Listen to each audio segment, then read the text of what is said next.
भारत के इतिहास में कई बार धर्म, जाति और सत्ता की राजनीति ने ऐसे जख्म दिए हैं जिन्हें आज भी भरना बेहद मुश्किल है। लेकिन क्या आपने भारतीय इतिहास की उस घटना के बारे में कभी सुना है जब महात्मा गांधी की हत्या के बाद एक पूरे ब्राह्मण समुदाय को ही अपराधी घोषित कर दिया गया था, वो भी सिर्फ इसलिए क्योंकि गांधी के हत्यारे नाथूराम गोडसे उसी समुदाय से थे। हिंदोलॉजी फैक्ट के आज के इस वीडियो में हम बात करेंगे चित्पावन ब्राह्मणों के नरसंहार की एक ऐसी त्रासदी की जिसे इतिहास की किताबों में लगभग भुला दिया गया है। चित्पावन ब्राह्मण समुदाय के नरसंहार के बारे में जानने से पहले हम आपको बताते हैं कि आखिर चित्पावन ब्राह्मण होते कौन हैं। दरअसल चित्पावन ब्राह्मण महाराष्ट्र के पश्चिमी तटीय इलाके, विशेषकर कोकण, रत्नागिरी और पुणे से आने वाला एक ब्राह्मण समुदाय है। इनका नाम पड़ा चित्पावन। ऐतिहासिक दृष्टि से देखें तो ये समुदाय बहुत बुद्धिमान, संगठित और प्रशासनिक कौशल वाला माना जाता था। साल 1700 से साल 1818 तक पेशवा काल में भी यही चित्पावन ब्राह्मण मराठा साम्राज्य की रीढ़ बने थे। बालाजी विश्वनाथ, बाजीराव, माधवराव और नाना फडणवीस जैसे कई मराठा सूरमा इसी समुदाय से ताल्लुक रखते थे। महाराष्ट्र की राजनीति, संस्कृति और प्रशासन में भी इनकी गहरी पकड़ थी। लेकिन यहीं से इस समुदाय के प्रति ईर्ष्या और विरोध की जड़ें भी जमने लगी थी।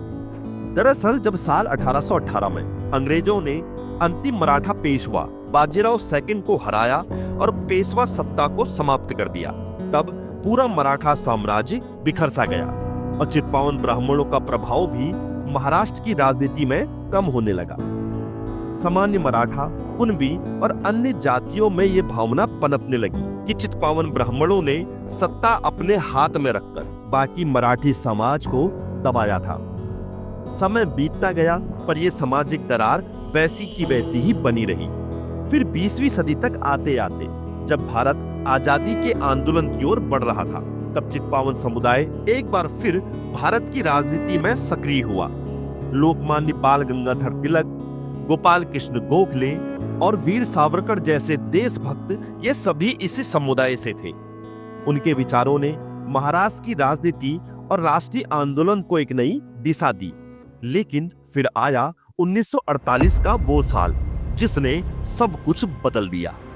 30 जनवरी 1948 बिरला भवन, नई दिल्ली में नाथूराम गोडसे नामक व्यक्ति ने महात्मा गांधी की हत्या कर दी। नाथूराम गोडसे जो एक चित्पावन ब्राह्मण था, पूरा देश शोक में डूब गया।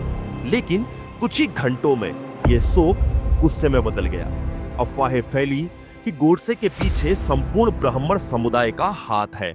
विशेष रूप से महाराष्ट्र के सतारा, पुणे, कोल्हापुर, सांगली, नासिक और अहमदनगर में बेहद भयंकर हिंसा फैल गई। भीड़ ने चित्पावन ब्राह्मणों के घरों पर हमला करना शुरू कर दिया। उनके घर जलाए गए, दुकानें लूटी गई, महिलाओं और बच्चों पर अत्याचार हुए और हजारों लोग बेघर हो गए।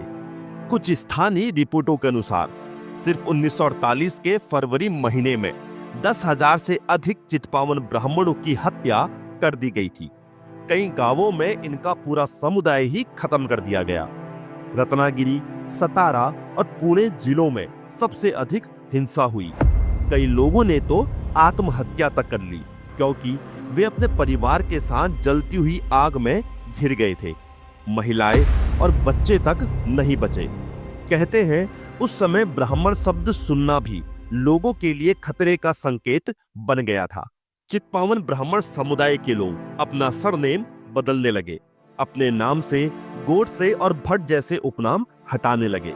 इतिहासकारों का मानना है कि यह हिंसा इतनी सुनियोजित थी कि इसे स्पॉन्टेनियस नहीं कहा जा सकता।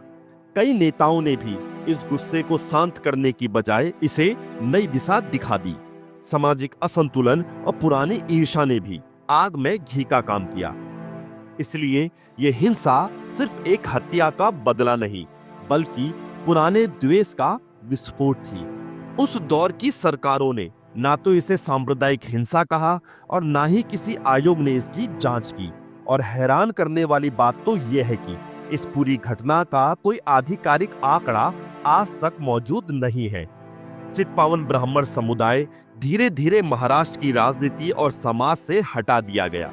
हजारों परिवार अपना राज्य छोड़कर गुजरात, मध्य प्रदेश और उत्तर भारत के कई अनेक हिस्सों में बस गए।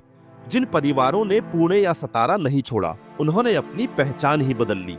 कई ब्राह्मण परिवारों की संपत्ति लूट ली गई और ये विषय सार्वजनिक मंचों से हमेशा के लिए संवेदनशील घोषित कर दिया गया।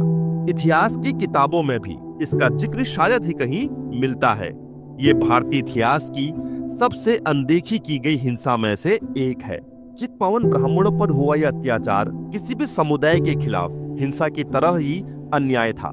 यहाँ सवाल ये नहीं है कि उस समय कौन सही था या कौन गलत, बल्कि सवाल तो ये है कि क्या एक व्यक्ति के अपराध की सजा पूरे समुदाय को दी जा सकती है। चित्पावन ब्राह्मणों पर हुए इस अत्याचार के बारे में आपका क्या मानना है, हमें कमेंट करके जरूर बताइएगा। और हाँ, अगर आपको ये वीडियो जानकारीपूर्ण लगा हो तो इसे लाइक करें, शेयर करें और चैनल को सब्सक्राइब जरूर कर लीजिए। तो आपको हिंदुलॉजी फैक्ट का यह रोचक वीडियो कैसा लगा? अगर आपको यह वीडियो पसंद आया तो वीडियो को लाइक, शेयर और चैनल को सब्सक्राइब जरूर कर लीजिएगा।